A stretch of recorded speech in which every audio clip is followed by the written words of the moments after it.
আপনার অনুপস্থিতিতে ওই যে আমার বাড়িটা মনসুর ও তো একেবারে সারখার করে ফেলে দিছে এলাকা, বুঝলেন? আপনি আমার কইছিলেন না ভাড়ার জন্য জানেন চাপ না দিই, আমি কিন্তু ওর কাছে ভাড়া চাই নাই। তারপরেও আমার গায়ে হাত তুলছে, আমার কলার এমনি করে ধইরা বুকের মধ্যে পিস্তল ঠেক দিয়ে আমার থ্রেট দিছে। আমি কি করুন তাই কোন? কি আর করবেন, আপনি তো এমনিতেই কয়দিন পরে মইরা যাইবেন, না হয় একটু আগেই মরলেন। এই এটা কি ধরনের কথা কব? হ্যাঁ, আমি মরু মানে মরা কথা কেউ কই এবার আমার কিন্তু তুমিও মরা পারো। তাছাড়া আমাকে মতো এরকম জনপ্রিয় নেতা থাকতে আমাকে এভাবে মরতে হইব? আসলে হয়েছে কি আঙ্কেল, ডাক্তার আমার উত্তেজিত হইতে মানা করছে, বোঝেনি তো, মানে মরার ঘর থেকে ফেরত আইছি বলি জায়গা মতো লাগে নাই বলে এখনো বাইসে আছে। জায়গা মতো লাগলে এখন তো এই এলাকায় উপনির্বাচন হইতো। ভাই আপনার এই অবস্থা দেখে আমার খুবই খারাপ লাগতেছে ভাই, আপনি বিশ্বাস করেন ভাই, আমার কান্না পাচ্ছে। আপনি গেলেন সুস্থ হয়ে আর আসলেন এইরকম একটা গুলি খেয়ে ভাই, আমার খুবই খারাপ লাগতেছে ভাই, খুবই খারাপ লাগতেছে। আহা, কান্নাকাটি করিস না তো, কান্নাকাটি বাদ দে, মানে খারাপ লাগলেও তো কিছু করার নাই, পয়সা যে আছে এই তো বেশি। ভাই আপনার অবর্তমানে মনসুর এই এলাকায় পুরা সেটিং নিয়ে নিছে ভাই। হ্যাঁ জানি সব জানি। আমি হাসপাতালে থাকা অবস্থায় কে কি করছে না করছে সব খবর আমার কাছে আছে। সবই যেহেতু জানেন তাহলে কোনো ব্যবস্থা নিচ্ছেন না কেন? তুই একটা বাঘের খাঁচায় বন্দি আছিস, বাঘটা ঘুমাইতেছে, আর তোরে জানানো হইলো যে ঘন্টা 2 পর তোর ওই বাঘের খাঁচা থেকে উদ্ধার করা হবে। অনেক তুই কি করবি?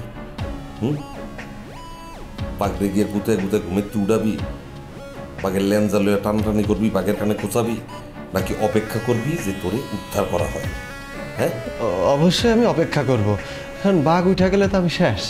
আমার অবস্থা হয়েছে এখন অমর। জোরে হাসাহাসি চিৎকার করাও মানা, জোরে চিৎকার করলে পেট দিয়ে বাতাস বাইরে আমি খাল্লাস হয়ে যাব। তাই অপেক্ষা করা ছাড়া আর কোনো বুদ্ধি নেই। ভাই আমি সবই বুঝতে পারছি, এখন এই সময়ের কারণে আপনি চুপ আছেন, কিন্তু ঠিকই সময় মতো আপনি চুপ থাকবেন না। আমার শরীরের প্রত্যেক ফোঁটা রক্তের হিসাব আমি নিব। আমি যখন যারে ধরব সে ডাইনে বামে উপরে নিচে সেই দিকেই চাইব, শুধু আমারই দেখব। ওকে ভাই, সেই দিনের অপেক্ষায় রইলাম। আর তোর অপেক্ষা? মনসুরের লগে পার্টনার হইয়া মাল তো ভালোই কামাইছ, সব খবর পেলাম আমি পাইছি হাসপাতালে। ভাই ভাই আমি সব ফেরত দিয়ে দিব ভাই, ভাই আপনি আমার গোসা করেন না ভাই, দয়া করে আপনি আমার গোসা করেন না ভাই। আরে থাম ভাই, আপনি হলেন আমার প্রাণের নেতা, আমি আপনার ছোট ভাই হয়ে এলাকায় থাকতে চাই ভাই। আচ্ছা ঠিক আছে, খারাপ আমি কিচ্ছু কমো না, কাউরে কিচ্ছু কমো না। আমি একটু ঠিকঠাক হয়ে লই, যখন কয়া 4টা তারই কমো, সময় মতো। আঙ্কেল আপনি আমার বাসান আঙ্কেল। কি আবার? আপনার অনুপস্থিতিতে ওই যে আমার বাড়িটা মনসুর ও তো একেবারে সারখার করে ফেলে দিছে এলাকা, বুঝলেন? আপনি আমার কইছিলেন না ভাড়ার জন্য জানেন চাপ না দিই, আমি কিন্তু ওর কাছে ভাড়া চাই নাই। তারপরেও আমার গায়ে হাত তুলছে, আমার কলার এমনি করে ধইরা বুকের মধ্যে পিস্তল ঠেক দিয়ে আমার থ্রেট দিছে। আমি কি করুন তাই কোন? কি আর করবেন, আপনি তো এমনিতেই কয়দিন পরে মইরা যাইবেন, না হয় একটু আগেই মরলেন। এই এটা কি ধরনের কথা কব? হ্যাঁ, আমি মরু মানে মরা কথা কেউ কই এবার আমার কিন্তু তুমিও মরা পারো।